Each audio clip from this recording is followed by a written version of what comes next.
Hola, hola a todos, ¿cómo están? Bienvenidos a este su programa Conversaciones Frente al Mar, que se transmite cada martes y jueves a través de Facebook Live de periódico El Costanero. Gracias al auspicio del restaurante Isla de las Frutas, un paraíso del sabor.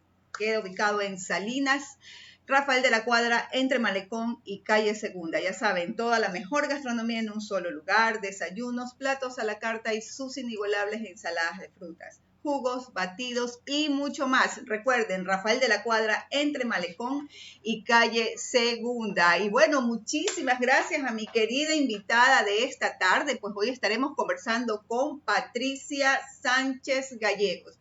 Ella es arquitecta con un posgrado en estudios urbanos, docente universitaria, investigadora urbana, especializada en asentamientos informales, vivienda social y producción social del hábitat. Es activista por los derechos humanos, derechos de la mujer y derechos de la ciudad. Es actualmente asambleísta nacional por el movimiento Pachacuti, que va a estar pues, por el periodo de mayo del 2021 a mayo del 2025.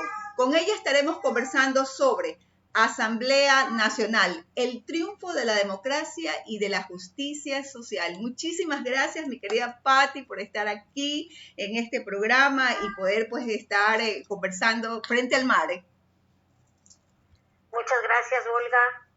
Eres realmente privilegiada de estar viviendo frente al mar, te envidio. Y además eres privilegiada de estar haciendo una de las actividades que falta mucho en las ciudades costeras, que es el tema de la cultura. Así es que te felicito. Tienes completa tu vida. Bueno, yo quiero decirte que tengo que dar gracias precisamente a Dios, el hecho de poder tener esta oportunidad realmente. Muchísimas gracias, Patti. La verdad que estoy súper contenta que te hayas tomado este momento, este tiempo. Hoy, el Día del Niño, imagínense, estamos también celebrando el Día del Niño. Bueno, antes lo habíamos mencionado como el Día Internacional del Niño. Sin embargo, el Ecuador celebra hoy el Día del Niño, ¿no? El 1 de junio, cosa que a nivel internacional no es una celebración internacional. Sin embargo, a nivel nacional nosotros lo tenemos adoptado el día 1 de junio. Sí, así es. Yo recuerdo, toda la vida se ha festejado el Día del Niño. ¿No? Cuando de niña no me acuerdo tanto, pero de mamá con hijos pequeños sí. En las escuelas era inevitable, ¿no? Que llegue el 1 de junio y que las mamás, junto con las maestras, las monjitas, las que estudiaron y estudiamos en colegios de monjitas, estuviéramos ahí, ¿no? Festejando el niño. Definitivamente. Niños y niñas. Definitivamente hay una tarea todavía por hacer, es un trabajo bastante importante que está necesitando tomar mucho más impulso, mucho más cuerpo, pero bueno, ya la asamblea está instalada, ya las cosas están empezando a marchar, están a una semana prácticamente entre que el gobierno asumió las responsabilidades y ustedes desde el día 14 de mayo, entonces vamos a ir haciendo ahí ajustes en todo caso, ¿no? Pero yo quisiera, antes de arrancar con los temas políticos, más bien conocer un poco más precisamente acerca de esa trayectoria tan importante que Patricia Sánchez tiene antes de llegar ya a la parte política. Cuéntanos un poquito de ese trabajo que has venido desarrollando en este tiempo. Ya, gracias, Olga. Realmente cuando yo así miro mi vida, ¿no? Como cuando uno se regresa a ver para ver qué está atrás, miro mi vida hacia atrás y digo, ay, qué cansancio, he hecho bastante. No, realmente no estoy cansada, realmente cada día, cada logro, cada inicio de un nuevo desafío es cargarse de energías. O sea, yo al menos, a mí me pasa que nunca me canso, que nunca estoy cansada cuando tengo un desafío nuevo, es que me lleno de energías y adelante, ¿no? Mi mamá me dice, porque mi mamá vive todavía, tiene 98 años y está lúcida, absolutamente lúcida. Qué lindo. Sí, ella siempre me dice que yo estoy cargada con altísimas revoluciones. Bueno, yo comencé, me acuerdo de chiquita, de muy chiquita, estar siempre al lado de mi mamá en las luchas que ella tenía. Mi mamá también ha sido una activista social, pero claro, a su tiempo y en su contexto. Claro. Estoy hablando de que estoy contando de que mi mamá tiene 98 años. Ella fue pionera abriendo fronteras agrícolas en la zona del Triunfo. Ella llegó al Triunfo, mi mamá es química, que ya es bastante raro a esa edad tener un título profesional, y mi papá igual es odontólogo. Mi papá ya falleció, odontólogo. Entonces los dos llegaron a la zona del Triunfo cuando habían 4 casas, ¿no? Y una de las 4 era la de ellas, una clínica que ponían mis dos padres, y que fueron el centro de desarrollo de esa zona que se abría a la frontera agrícola con el arroz y con el banano. Así es que yo recuerdo desde muy chiquita estar acompañando a mi mamá en la primera, porque atrás de mi madre está la primera escuela, el primer colegio, el primer cuerpo de bomberos, la primera cooperativa, claro, el primer mercado, la iglesia, o sea, todo lo que normalmente se hace como primeros en los pueblos que crecen, que nacen y que crecen, ha estado marcado y sellado con el nombre de mi mamá. Y bueno, y mi mamá nos llevaba, pues, ¿no?, a sus queridas hijas a las reuniones, al impulso, y desde ahí nació un poco mi compromiso por ser parte de la construcción de la sociedad. Y desde muy chiquita yo ya me comencé a vincular a todo tipo de grupo que hacía algo colectivo, ¿no? Entonces, en la escuela era la líder, en el colegio era la líder, y mi primera militancia así como seria fue a los 18 años, cuando conocí un grupo de mujeres locas, pioneras, en Guayaquil, y juntas formamos el Centro Acción de la Mujer. Al muy poco tiempo, el Centro Acción de la Mujer, esto fue en el año 82-83. Este centro nace, digamos, en un momento de efervescencia del diseño de la mujer, ¿no? El diseño de la mujer era en los años 80, entonces estaba muy impulsado por Naciones Unidas, y los gobiernos tuvieron mucha promoción en el tema del género. Nosotros prontito, en esa época, las mujeres se organizaban como mujeres, ¿no? Como mujeres, no como feministas. Pero nosotros prontito nos autodefinimos feministas. Y fue una dura lucha, porque... ¿En qué año fue eso? 83-84, claro. Entonces, ser feministas en esa época era una impronta, un sello, no quiero decir los calificativos, pero ya se podrán imaginar cómo nos veían a estas mujeres feministas en los años 80. Si ahora ser feminista es así como bastante, ¿qué te digo?, innovador, ¿no? En esa época ser feminista era romper con absolutamente todos los estamentos, ¿no?, que una mujer podía romper. Y después de eso,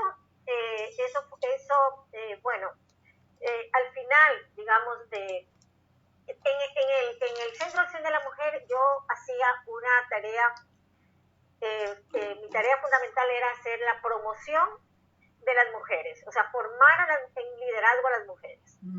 Y teníamos algunos grupos de mujeres en el Gualmo, en el campo, en los esteros. Una vez nos enfrentamos en esa época a Jaime Toral, sí.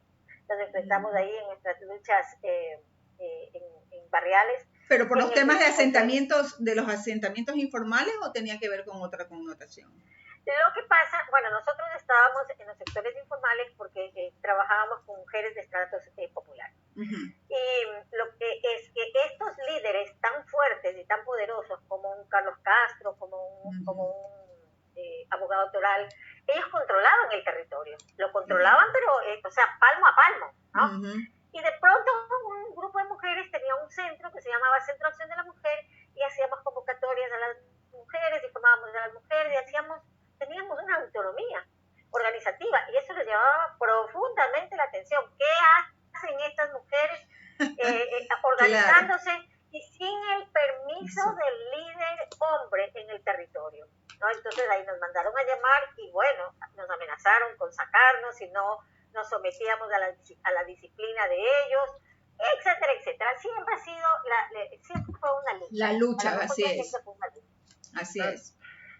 Bueno, al final de ese periodo ya me vinculé ya no solamente formaba, justamente después de ese periodo, decidimos que no podíamos trabajar solamente con mujeres, con líderes mujeres, sino que teníamos que meterles en la cabeza el tema del feminismo y más bien del patriarcado también a los hombres, porque decíamos, no, a estos más calificación y más educación necesitan los hombres para dejar de ser machistas que las mismas mujeres.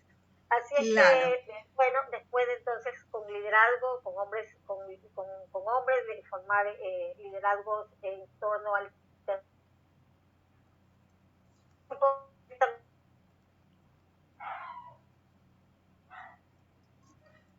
Hola, tenemos por ahí una pequeña fallita técnica. Con una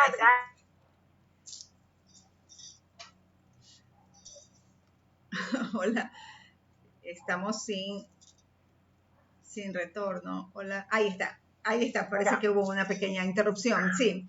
Ok, dije cuando regresé de Chile, sí. Dije, bueno, ahora yo soy una profesional y voy desde mi profesión hacerlo siempre con una perspectiva de género, siempre con una perspectiva feminista, y ahí fue cuando comencé a desarrollar ya acciones del territorio vinculadas al desarrollo local y a trabajar directamente con organizaciones de pobladores y ya meterme en el tema de la vivienda y de la ciudad, que es en lo que estoy hasta ahora,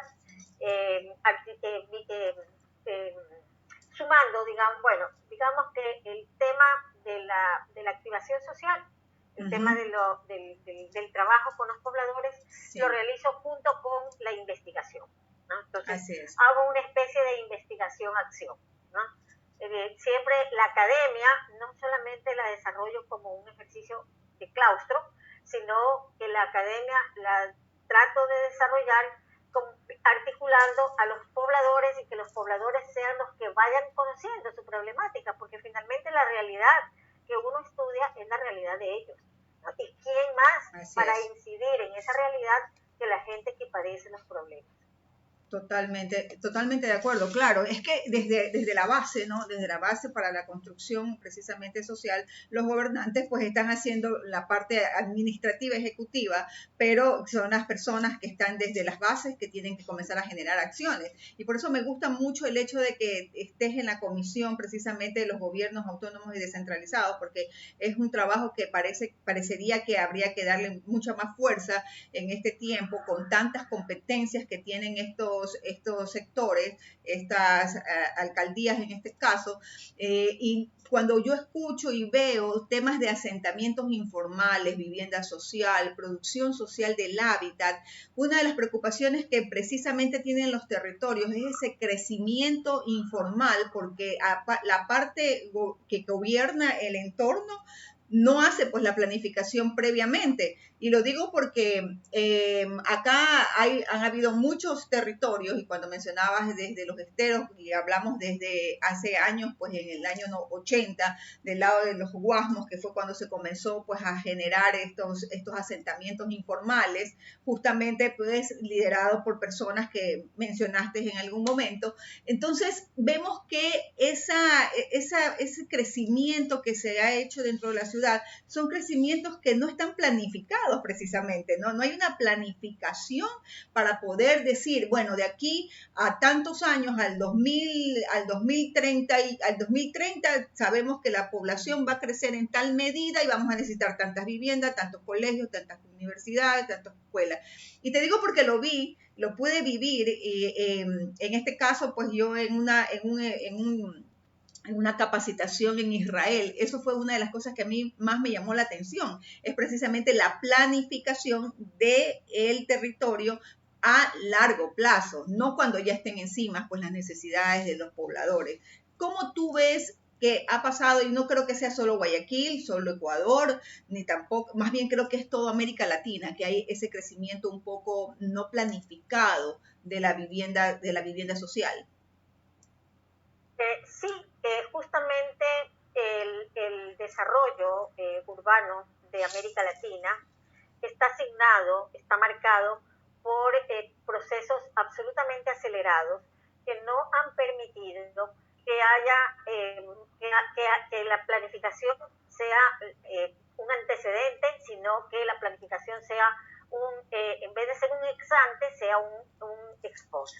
Entonces, o sea, si hay algo de planificación, se hace posterior, se hace como remedio, no como antecedente. Entonces, sí, esa es una de las características de la urbanización de América Latina. Justamente nosotros llamamos a eso, conceptualmente llamamos a procesos de urbanización de carácter geográficamente desigual, ¿no?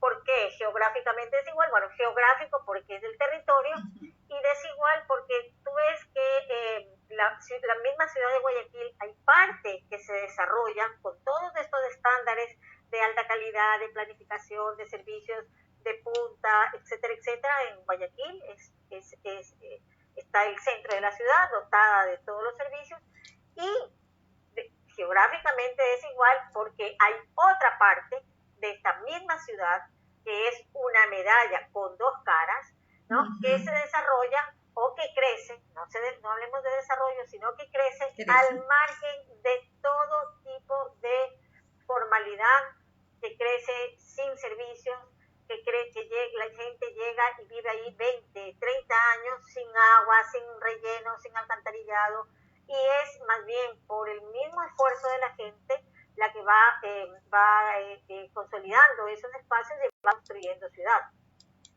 Cerremos los ojos y pongámonos en el Guayaquil de los años 60, imaginémonos el suburbio, ¿no? Todos esos ramales llenas de casitas de caña, todos esteros salados, ¿no? Con miles de casitas de caña y miles de caminerías de caña. Y ahora abramos los ojos y veamos el suburbio, veamos la calle Portete, la 43, la 44, Batallón del Suburbio, Cisne 1, Cisne 2, todos estos barrios que están en el suburbio son absolutamente consolidados, con calles perfectamente delineadas, mucho mejor que algunas calles de algunos sectores que son planificados entre comillas. Así es que sí, eso es porque América Latina en los años 60 se desarrolló aceleradamente y no hubo tiempo, o sea, imagínate que en el suburbio, los datos que nosotros tenemos del crecimiento del suburbio es que había zonas del suburbio que crecían con el 12% de tasa de crecimiento. Imagínate que el país, en este momento, el Ecuador tiene 1,2% de tasa de crecimiento. Calcula cuánto es del 12%. Dios mío, o sea, claro. Esto era que tú ibas un día y veías crecer o sea, literalmente veías crecer las casas, ¿no? El día ibas y no había casa, y al día siguiente ibas y habían 2, 3, 4 casas. Claro. Entonces, es como en el campo, cuando uno está en el campo y dice, veo crecer la hierba. Bueno, así era, veo crecer la ciudad. Mucha producción. Miles de gente saliendo de los campos. Sí. El campo fue un lugar donde salió la gente, o sea, migró masivamente la gente y llegaba buscando un lugar para vivir y llegaba a la ciudad.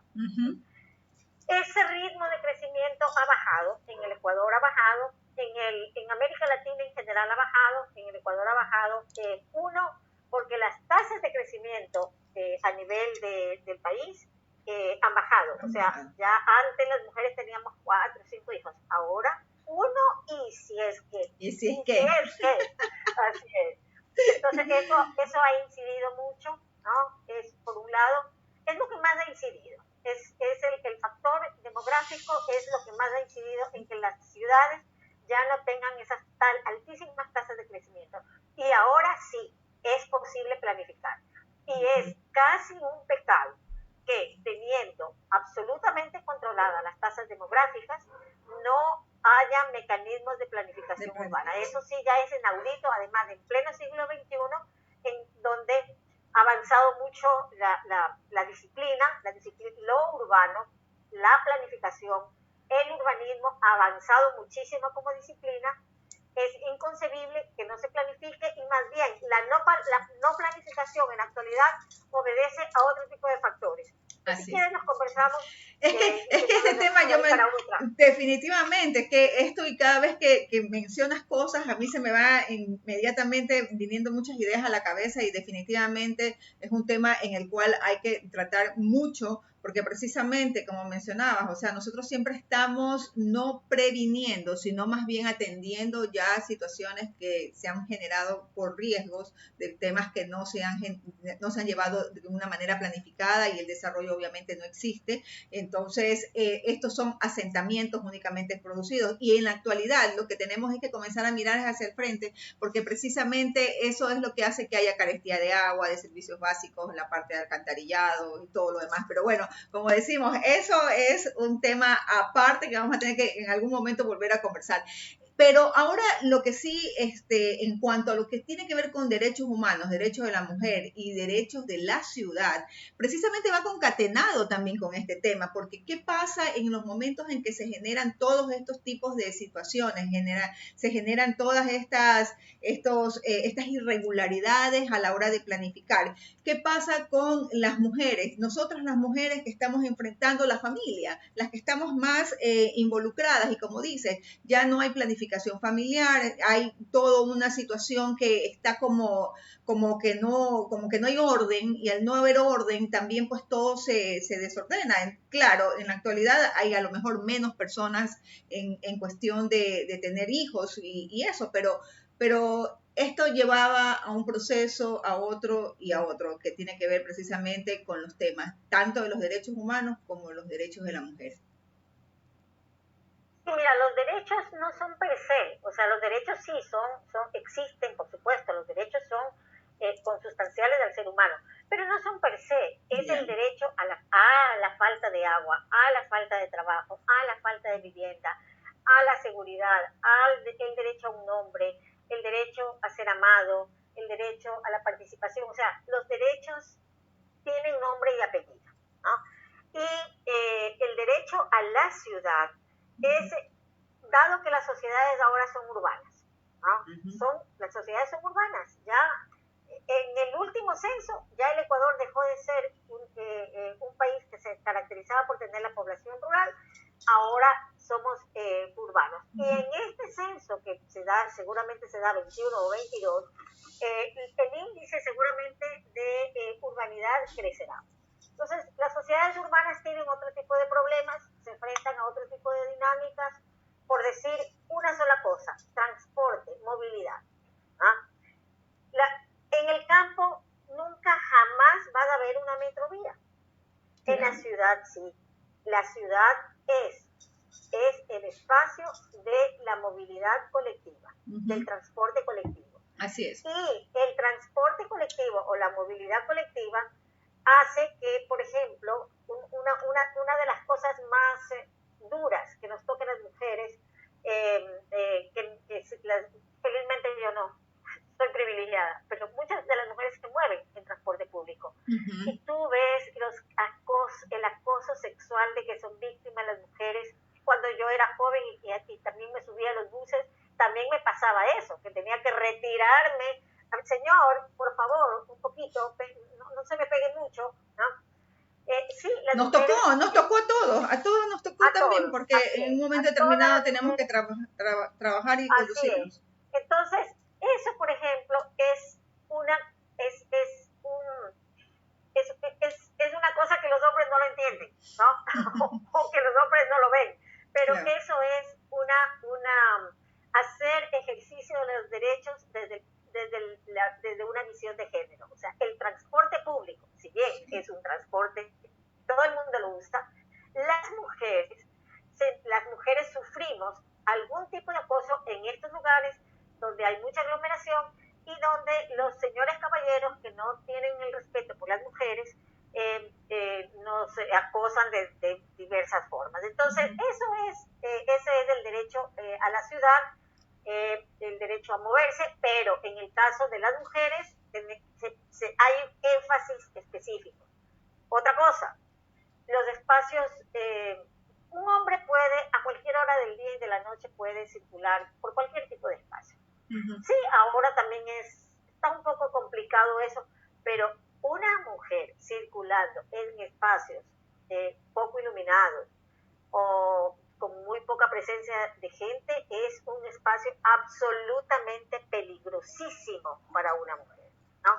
Y si ya nos vamos a otros casos, que estos sí yo los conozco muy bien, la ciudad de Guayaquil, el 70% del suelo urbano de la ciudad de Guayaquil es producido de forma informal.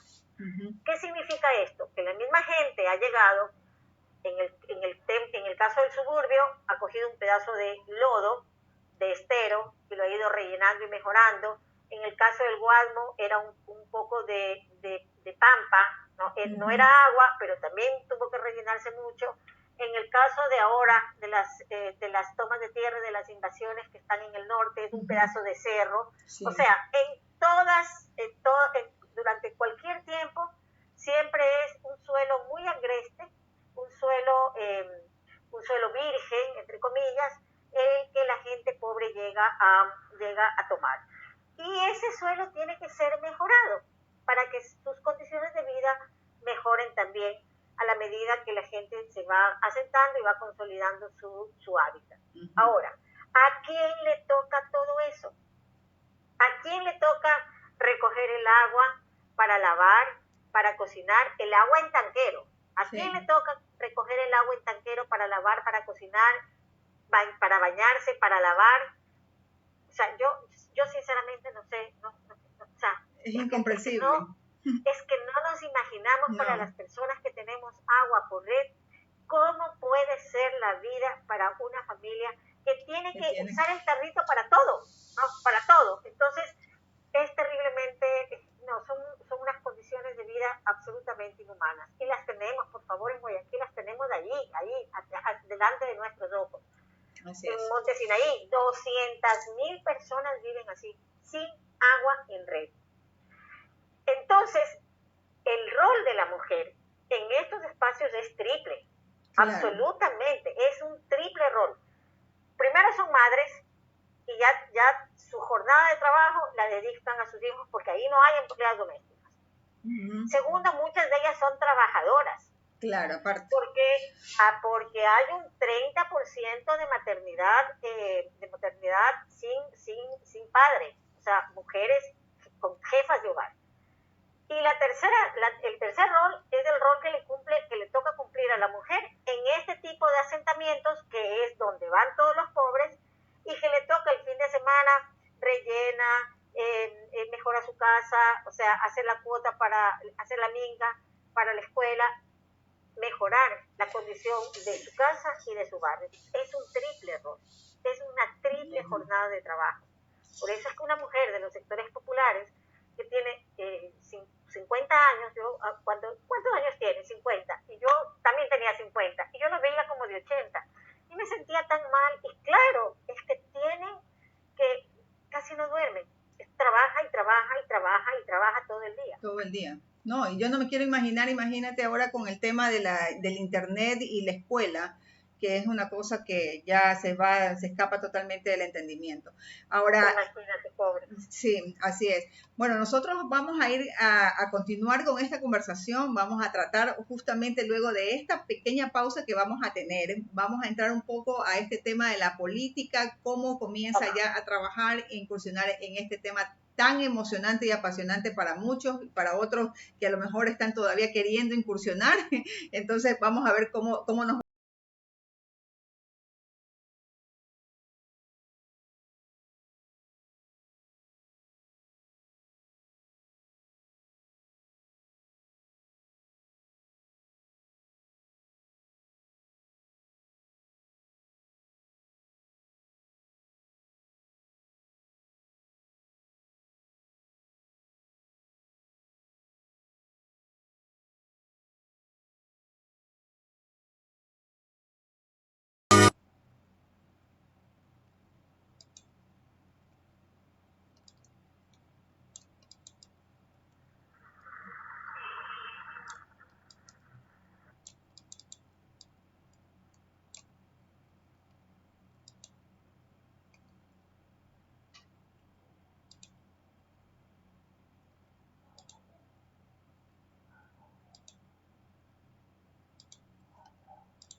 Vamos a entrar.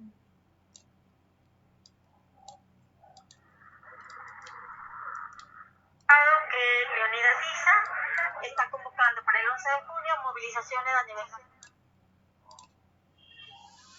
Y bueno, hemos regresado. Aquí estamos conversando precisamente con nuestra querida asambleísta nacional. Ella es Patricia Sánchez y bueno, estamos conversando sobre todos estos temas, sobre todo lo que ella ha venido desarrollando durante este tiempo. Tiene muchísimos años de experiencia y está pues dentro de la asamblea en este momento, en la comisión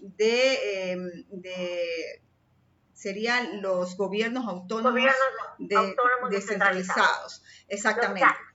Los GATS, los famosos GATS. Antes de pasar a ese tema que me parece también súper interesante e importante que estés dentro de esa comisión, ¿cómo enfrenta Patricia Sánchez este tema de la política?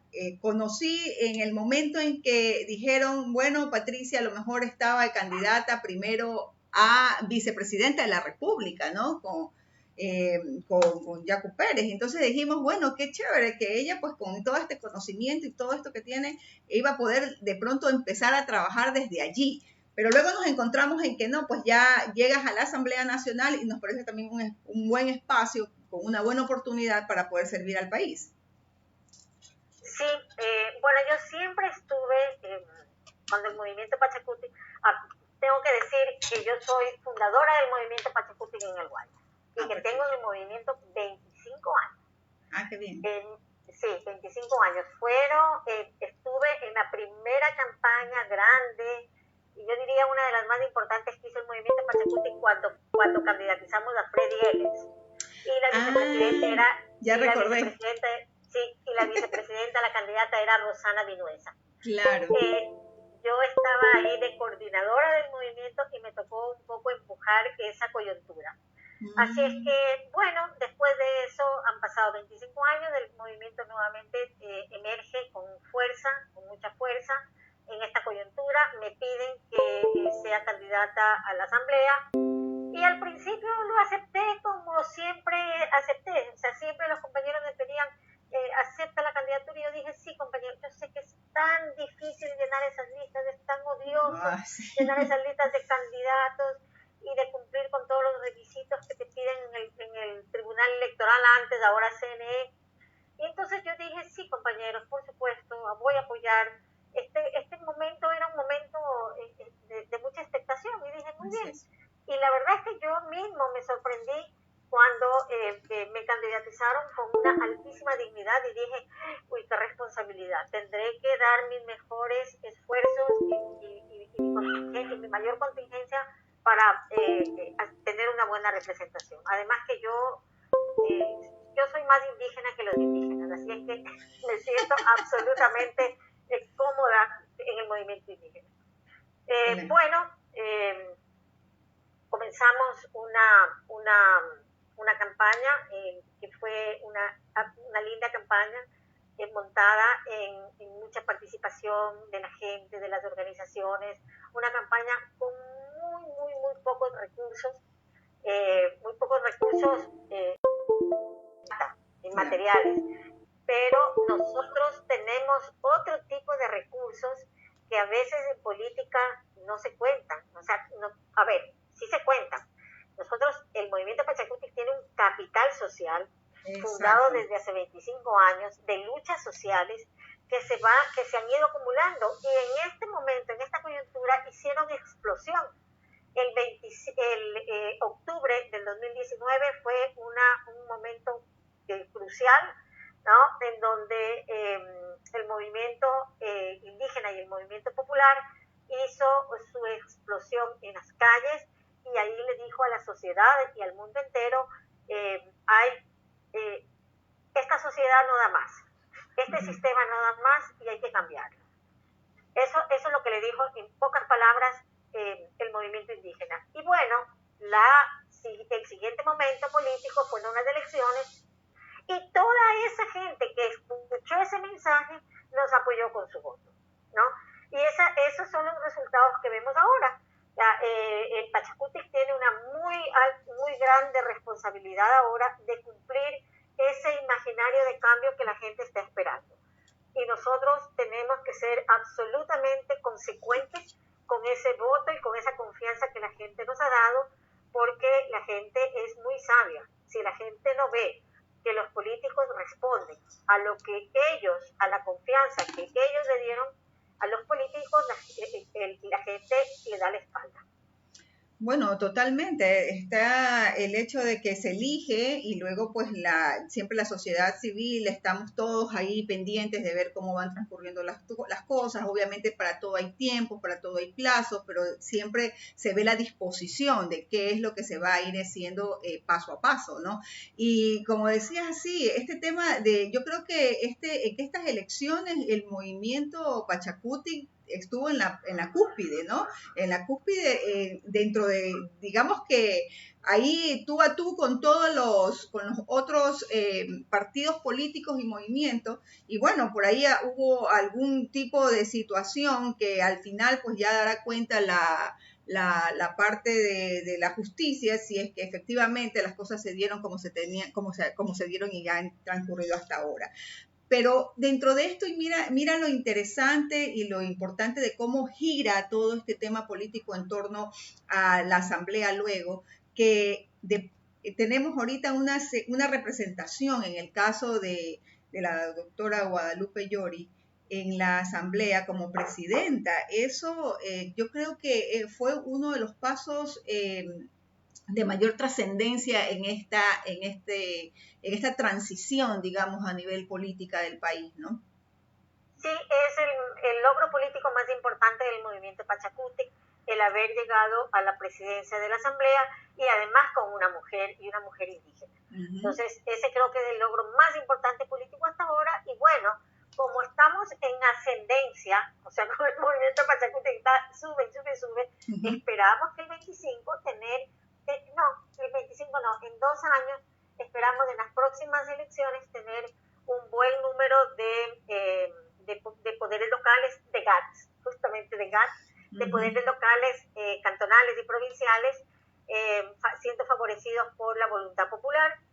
Y el 25, bueno, avanzar terciar en el nuevo proceso electoral y llegar a tener una presidencia. Realmente lo que el movimiento ha hecho es construir un proyecto político, una propuesta política desde hace 25 años, y eso es lo que está haciendo. O sea, cuando el movimiento político, cuando el Pachacutic se constituyó, el movimiento, el Pachacutic está en sus estatutos, incursionar en la vida política del país. Incursionar en la vida política del país es justamente ocupar todos los espacios de políticos que le permitan ir consolidando su proyecto político. Y esto es lo que están haciendo. Eso es lo que hacen todos los partidos políticos. O sea, totalmente. Que no nos asustemos de que el Pachacutic hace eso. Eso es lo que ha hecho el Partido Social Cristiano, eso es lo que hace el Pleno, eso es lo que hace la izquierda democrática, eso es lo que hacen todos los partidos políticos. Lo raro es que el movimiento indígena es de indios, ¿no? Y como todavía somos un país muy racista, pensamos que los indígenas están rompiendo horizontes, están rompiendo paradigmas. Y no, yo creo, tú no tienes idea la capacidad que hay dentro del movimiento indígena, esos líderes indígenas. Tú ves la cantidad de líderes que hay, ¿no? Claro. Que deben estar muy conscientes la sociedad ecuatoriana de la cantidad de líderes que hay. Aquí no hay un Nebot que está 30 años en una alcaldía, no, jamás. O sea, el liderazgo se va formando en la lucha permanente, en la lucha diaria, por un lado, en la defensa, en la resistencia, ahí se forma el liderazgo, un liderazgo de jóvenes, de muy jovencitos, ¿no? Que van subiendo y van escalonando hasta llegar a procesos de liderazgo colectivos muy grandes. O sea, la CONAIE agrupa a 15 nacionalidades, a 15. O sea, es la organización más grande del país, la organización social más grande del país. Imagínate que nosotros a veces somos incapaces de controlar un colectivo pequeñito. Tú sabes lo que es controlar y manejar y dar dirección política a la mayor organización de este país. Igual el Pachacuti, que es lo mismo, es una estructura política con mucha participación, con mucho liderazgo y con muchas relaciones horizontales del interior. Así es que, bueno, los caminos se han abierto, esperamos que no se cierren, esperamos más bien abrir las alamedas, como decían en Chile, abrir los caminos, abrir los puentes, abrir las carreteras a más militancia, a más pueblo y a tener realmente un país en donde la gran cantidad de gente sea política, decida sobre su vida, actúe sobre su vida, participe en su vida, que es la única forma para mí de que cambien las cosas. Sí, totalmente de acuerdo. Y cuando mencionas precisamente las oportunidades que en este momento se están dando al movimiento Pachacutic son históricas y precisamente hay que tomarlas, ¿no? Hay que tomar las oportunidades e ir haciendo pues dentro del camino acciones que verdaderamente vayan dejando ese sentir de cuáles son las verdaderas intenciones de todos quienes están dentro de este movimiento y de esa manera pues proyectar hacia allá hacia otros estamentos, tanto como mencionas, allá hay alcaldías, hay prefecturas, es la misma presidencia, pero ese tema de que hay que ir desterrando estos temas de la parte regionalista o de la parte realmente que a veces daña mucho en el ser humano el tema de estar el racismo y ese tipo de cosas, yo creo que es lo que debe de quedar de lado en este momento, porque finalmente estamos vestidos todos con la misma bandera, que es la bandera ecuatoriana. Pero yo quiero saber, en el caso de Patricia Sánchez, cuando ya se enfrenta a este espacio y a este lugar tan maravilloso y tan sorprendente como es la Asamblea Nacional, y dentro de ella, pues con 136 más colegas asambleístas, ¿Cómo vives tú esa experiencia de llegada y de empezar a gestionar todos estos temas? Mira, no ha sido fácil, son espacios, o sea, yo vengo de un espacio de lucha social, de un espacio de la lucha desde abajo, con compañeros que tienen, que su fortaleza está en ellos, solamente cuentan con sus manos, con su capacidad de trabajo y con y muy empoderados de derechos. Esas son las armas de lucha de los compañeros, o sea, nosotros hemos enfrentado y hemos enfrentado los procesos de desalojo en Monte Sinaí, ¿no? ¿Qué hacíamos? Nada, abrazarnos, cantar y enfrentarnos a las máquinas de esas que venían y que iban de raíz sacando todas las casas. Entonces, esas son las herramientas de lucha del pueblo, pero cargadas de un compromiso muy grande. Cuando uno llega a la asamblea, ¿no? En donde no tienes, donde el poder se lo mide y se dimensiona en otro sentido, ¿no? Totalmente diferente. Cuando llegas a un espacio donde 137 personas, 137, deciden la suerte del país cuando votan por una ley, ¿no? O sea, imagínate el poder simbólico que tiene eso frente a 10.000 gentes en la calle enfrentándose a la policía, por decirte algo. O sea, tú dices 10.000 personas son mucho más. No, 137 asambleístas pueden ejercer mucho más poder que todo un pueblo afuera. Entonces, realmente el poder que tenemos los asambleístas es un poder que nos ha otorgado la ciudadanía y que se convierte en la representación del poder de la gente. ¿Qué es lo que tenemos que hacer los asambleístas? Los asambleístas lo que tenemos es que recoger justamente recoger las necesidades de la gente y convertirlas en proyectos de ley que cambien la vida de la gente. Ese es el poder que nosotros tenemos, el poder que tenemos y la posibilidad que tenemos desde este entramado de poder que es la asamblea, ¿no? Cambiar la vida de la gente. Y eso es muy difícil, es muchísima responsabilidad. A mí me costó los primeros años, todo el mundo leyó las lagrimitas que se me salieron por ahí, me imagino que tú también estás al tanto de esas lagrimitas. Algunos me preguntan, otros no les da vergüenza preguntarme, pero yo igual No, les y cuento, justamente ¿no? estoy por preguntarte porque parte de lo que menciono inicialmente y el encuentro en este espacio a nivel político tan fuerte como ese, o sea, no me llama la atención de que en un momento determinado, por impotencia, por alegría o por tristeza, uno pueda llorar, y no solamente es algo que lo puede hacer una mujer, también lo puede hacer un hombre, o sea, lo puede hacer cualquier ser humano, porque somos eso, ¿no?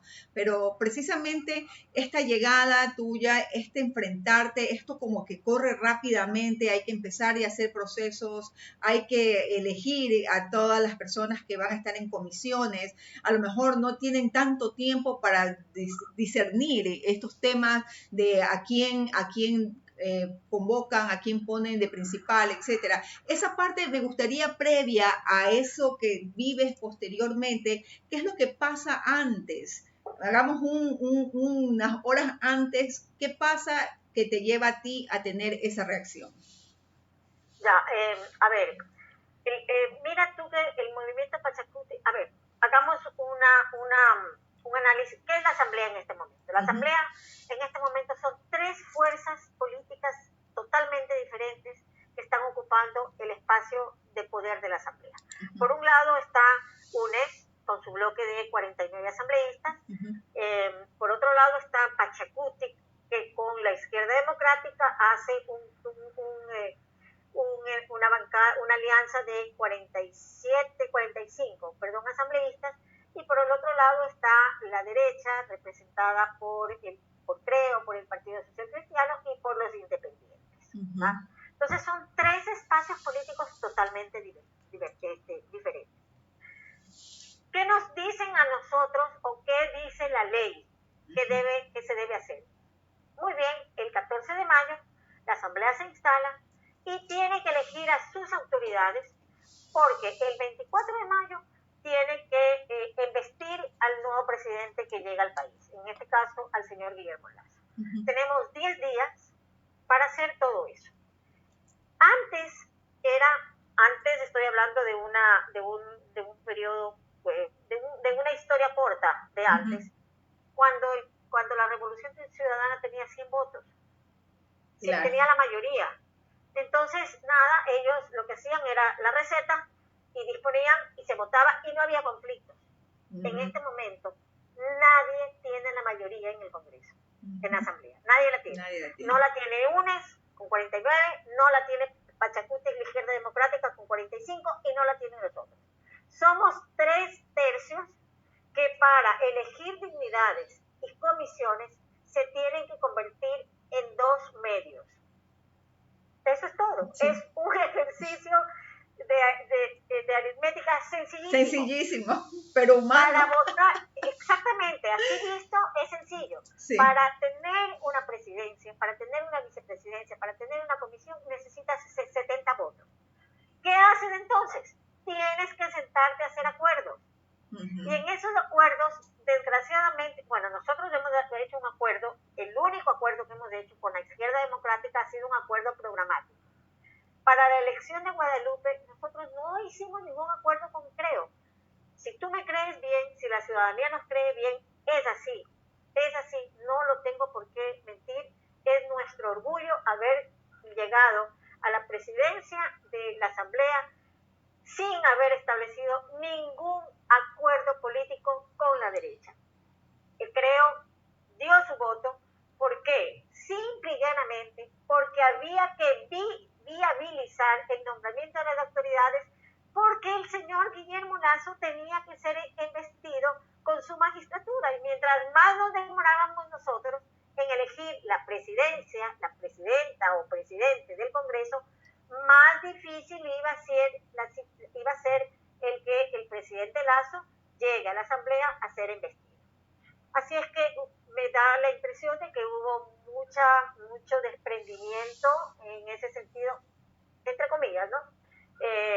Yo creo que hubo bastante inteligencia política, ¿no?, para viabilizar esto.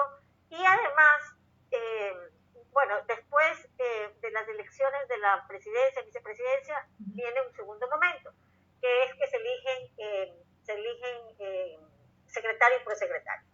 En ese momento nosotros no fuimos informados de quién era el secretario y quién era el prosecretario. Y mucha duda causó el hecho de que estos dos personajes que no tuvieron el voto de nadie, ni del Pachacuti ni de nadie, que no alcanzaron el voto, eran los mismos personajes que habían actuado como secretario y prosecretario de la asamblea anterior. Entonces eso sí nos llamó profundamente la atención, porque evidentemente si es que hay algo que esta asamblea tiene que hacer es desligarse absolutamente de la gestión de la antigua asamblea, ¿no?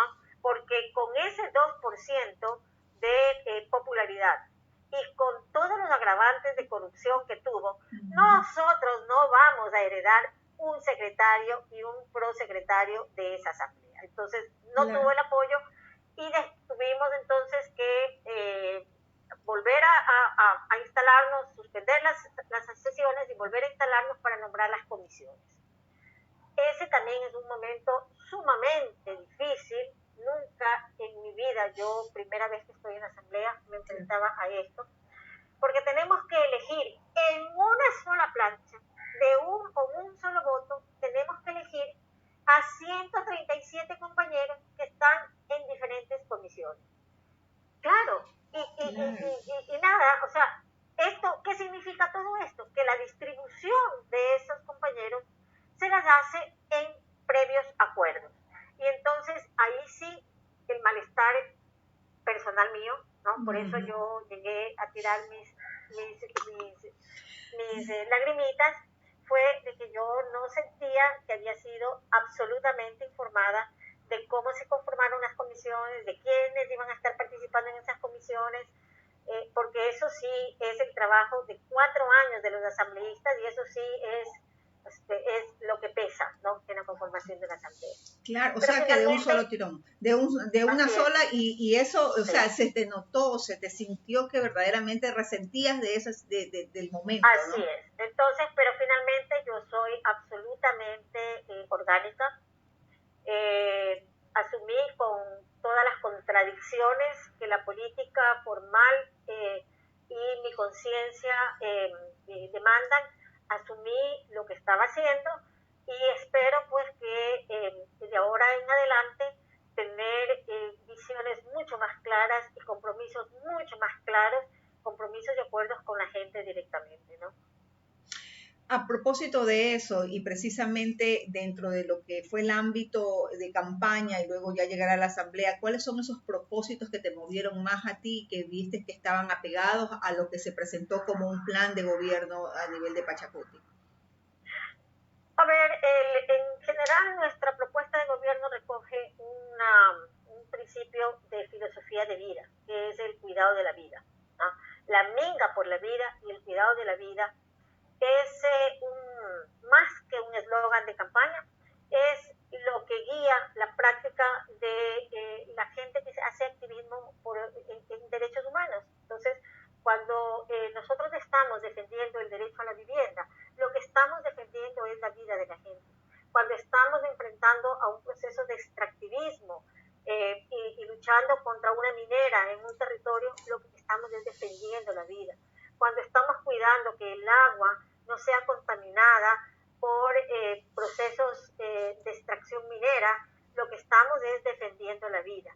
Entonces, transversalmente, el eje transversal de nuestro plan de gobierno es el cuidado de la vida, pero en realidad no es un plan de gobierno, en realidad es el propósito con el que nosotros estamos aquí en este mundo, y ese es el activismo, ¿no? El activismo, la gente que hace activismo sabe exactamente a lo que me refiero. Tenemos un camino, tenemos un horizonte, y ese camino y ese horizonte es la vida, los derechos humanos, la vida humana y la vida de la naturaleza. Eso creo que es el objetivo principal, el gran paraguas, ¿no? Que engloba ya las pequeñas particularidades, las pequeñas cosmovisiones, el orden más pequeñito de la vida. Así es, y a propósito también de eso, ¿cuál es el primer proyecto, ya una vez salvadas todas estas situaciones iniciales, cuál es el primer proyecto de ley con el que están ustedes trabajando, o al menos el que engloba de pronto a nivel país, o de las particularidades, cuál es el que de pronto desde tu banca, desde tu espacio, desde tu comisión van a comenzar a impulsar? A ver, mira que nosotros tenemos dos áreas de acción.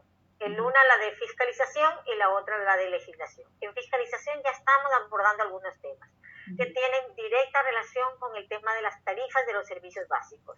Tres temas específicamente: agua, el tema de las tarifas del agua, el tema de las tarifas eléctricas y el tema de los juicios coactivos que se anuncian por parte del BIES, juicios coactivos en vivienda que se anuncian. Entonces, sí, las tres son competencias de esos servicios básicos son competencias de esta comisión y están directamente vinculados a la vida. No es posible que en época de pandemia, con crisis económica y con pandemia, la gente tenga que estar pensando si paga la cuota de casa, si paga la tarifa de agua, si paga la tarifa de luz o deja de comer. O sea, es así, ¿no? Así es. Alguna solución tenemos que encontrar a esas situaciones límites por las que la gente está pasando, porque la gente puede dejar de comprarse un vestido, puede dejar de ver la televisión, o sea, no puede coger y comprarse un televisor, puede dejar de salir a la calle a un restaurante a comer, pero no puede dejar de tener agua en su casa. El agua es un elemento vital para la vida. Entonces, ese es un tema. Ahora, en el área de la fiscalización. En el área de la legislación, mira que yo principalmente estoy orientando mis esfuerzos a generar una ley de producción social del hábitat y una ley de vivienda. O sea, la una es un poco más particular, la otra es más general, una ley de vivienda. Claro. Pero fíjate que justamente hoy día, nos ha llegado a la bancada, al despacho de todos los asambleístas, una comunicación que nos dice que vamos a revisar el primer informe de la ley de vivienda que ha sido trabajada por la asamblea anterior.